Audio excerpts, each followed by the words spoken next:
সালামু আলাইকুম প্রিয় দেশবাসী। আমরা আসলে কেমন যেন এই যে আন্দোলনটি, এই আন্দোলন শুরু হয়েছিল কোটা আন্দোলনের মাধ্যমে। ঢাকা ইউনিভার্সিটির কিছু ছাত্র সেটা শুরু করেছিল। তারপরে এই আন্দোলন ছাত্র জনতা সকল শ্রেণীর মানুষ একত্রিত হয়ে কিন্তু এই আন্দোলনটিকে আজকের এই জায়গায় নিয়ে এসেছে। কিন্তু সেই জায়গায় এখন যা দেখছি আর কি, এত সমন্বয়ক দেখছি, তারপরে আপনার মাস্টার মাইন্ড দেখছি। তো মাস্টার মাইন্ড বলতে কি বোঝাচ্ছে, আমি তো এটা আমার মাথায় ঢুকছে না।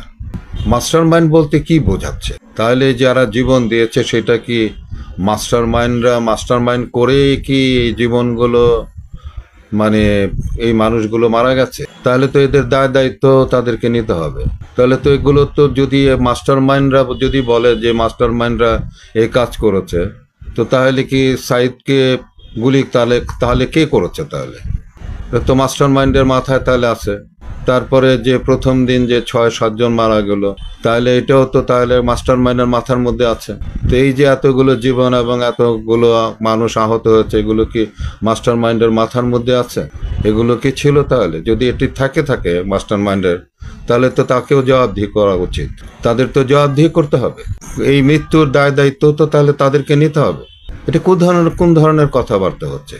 সমস্ত মানুষ মিলে যে আন্দোলন করেছে, সেখানে এখন মাস্টার মাইন্ড, সেখানে এখন সমন্বয়ক, এই সেই নানান কিছু, মানে এটা জনতার এই আন্দোলনকে হাইজ্যাক হয়ে যাচ্ছে।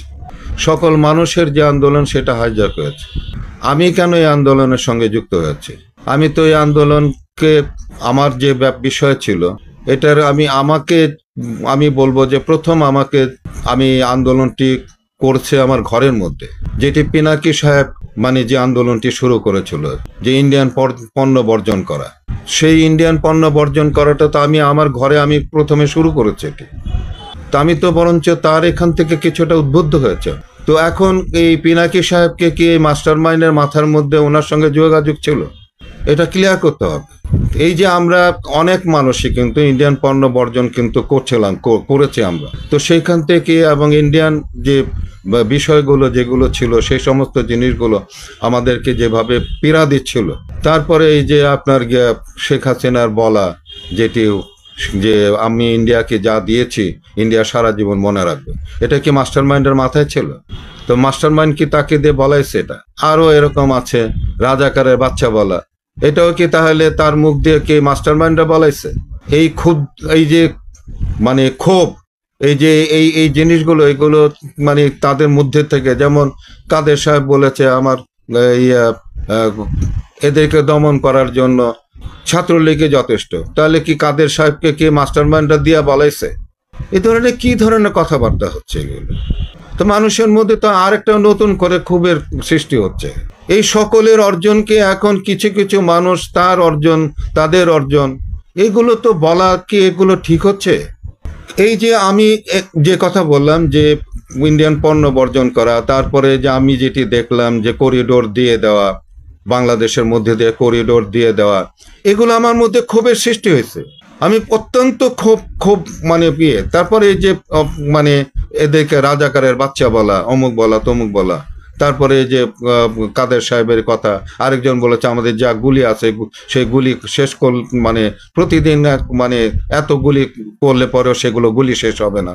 তো এই সমস্ত জিনিসগুলো আমাদের মধ্যে কিন্তু ক্ষোভের উদ্রেক করেছে। কিন্তু সেই ক্ষোভের কারণেই কিন্তু আমরা কিন্তু অনেক আগের থেকেই কিন্তু, তারপরে যেমন শেখ হাসিনা যখন চায়নাতে গেল, আমাদের তিস্তার পানি দিচ্ছে না, সেই তিস্তার পানি থেকে তো আমাদের মধ্যে একটা ক্ষোভের যন্ত্রণা শুরু হয়েছে। এগুলিকে মাস্টার মাইন্ডের কাজ, এগুলিকে উনি করাইছেন যে পানি দেবে না ইন্ডিয়া, তারপরে আমরা এরকম চেতে যাব। তারপরে তিস্তার পরিকল্পনা করেছে চায়না, সে চায়নাতে যখন যাচ্ছে, ইন্ডিয়াতে যাচ্ছে, তার পরামর্শ আনতে জন্য, মনে হয় নাই তো সে আমাদের দেশের প্রাইম মিনিস্টার সে তো ইন্ডিয়ার মুখ্যমন্ত্রী ছিল। তো এই সমস্ত জিনিস কি মাস্টার মাইন্ডরা কিংবা সমন্বয়করা করে দিয়েছেন? হ্যাঁ, তাদের সমন্বয়কদের এবং যারা আগে ছিল, অগ্রণী যারা ছিল, তাদেরকে আমরা ছোট করতে চাই না। তাদের একটা ভূমিকা আছে, বিশাল ভূমিকা আছে। কিন্তু পুরো আন্দোলনটাইকে যদি এখন আপনারা হাইজ্যাক করে পালান, তাহলে তো এটা অত্যন্ত দুঃখের বিষয়। এটা কেমন ধরনের কথা? মাস্টার মাইন্ড আবার কি? তো এই যে এই বিষয়গুলো আসলে আমি খুব বুঝতে পারছি না আসলে। দেশ তো আবার তো ডিভাইডেড হয়ে যাচ্ছে, আবার তো আমি দেখতেছি যে এটা বিভেদ বিভেদ সৃষ্টি হচ্ছে। এখানে তো অন্যান্য রাজনৈতিক দলের যারা ছিল তারাও তো এর সঙ্গে তাহলে কি এখানেও কি মাস্টার মাইন্ডের কাজ করেছে? সাধারণ জনগণ, মা বাপ, ছোট ছোট বাচ্চারা, স্কুলে সন্তানরা যারা নেমে আসছে, এখানে কি মাস্টার মাইন্ড কাজ করেছে? এগুলো কি ধরনের কথাবার্তা এখন বলা হচ্ছে? তো আমি যেটি বলছিলাম যে আমার কিন্তু এই আন্দোলনের সঙ্গে যুক্ত হওয়ার পেছনে কিন্তু ইন্ডিয়া একটা বড় ব্যাপার ছিল, এবং এবং যে স্বৈরাচার শাসক ছিল তাদের কর্মকাণ্ড একটা বিশাল ব্যাপার ছিল। আমার কাছে মনে হয় না যে আমরা তখন স্বাধীন ছিলাম। আমাদের কাছে মনে হয়েছে যে এটা দেশটা ইন্ডিয়ার কাছে বিক্রি করা হয়েছে। একটা নতজানু সরকার, সেখান থেকে বেরিয়ে আসার একটা আমাদের সকলের আকাঙ্ক্ষা ছিল। সেটার জন্যে আমি ব্যক্তিগতভাবে আমি এই আন্দোলনের সঙ্গে যুক্ত হয়েছি এই কারণের জন্য। এইসব বন্ধ করে সকলকে নিয়ে দেশটাকে এগিয়ে নিয়ে যাওয়ার জন্য চেষ্টা করেন।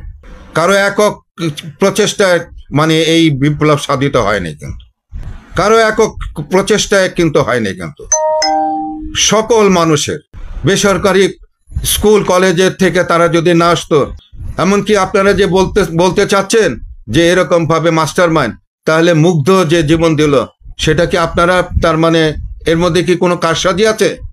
সাইদ যে জীবন দিল এটার মধ্যে কি কোনো কারসাজি আছে?